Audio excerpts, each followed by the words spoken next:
Et Ecclestone qui tacle un petit peu Mick Schumacher, les gens étaient déçus de sa performance et de ce que je sais, il ne sera plus en F1. C'est pas une question d'âge mais de mental. Regardez Fangio, il a commencé à un âge où tout le monde s'était arrêté depuis longtemps. Quant à Schumacher, Ecclestone l'admet, de ce que je sais, je ne pense pas qu'il sera encore en F1 en 2023. Les gens ont été déçus de sa performance, nous ne savons pas si c'était à cause de lui ou de l'équipe, mais bien sûr il est difficile de trouver pour lui une place dans une meilleure équipe afin de connaître la vérité. Aussi parce qu'il ne le mérite pas pour le moment.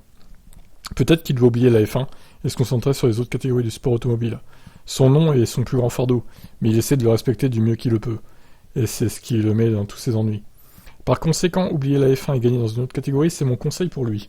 Certains pensent également que Schumacher a été trop choyé et protégé par l'équipe de management qui l'entoure, dirigée par l'ancien manager de son père, Sabit Kem. Voyager avec eux et leur parler quand il ne va pas bien.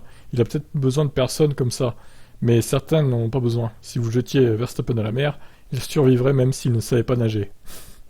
Pardon. Non, hein. S'il savait pas nager, il se noierait et puis voilà quoi. N'importe quoi avec Ecclestone. Bon, en tout cas, sur ce qu'il dit concernant Schumacher, bon, je pense que non plus. Je pense pareil que lui. Il sera pas en F1 l'année prochaine. Est-ce que ça venait de l'équipe ou de lui? Peut-être un peu des deux. Dur à dire, on n'est pas dans sa tête quoi. Donc, profite de tes deux dernières courses en Formule 1, peut-être Mick, avant peut-être de revenir un jour. Qui sait? Ce que l'avenir le réserve. Allez, ciao.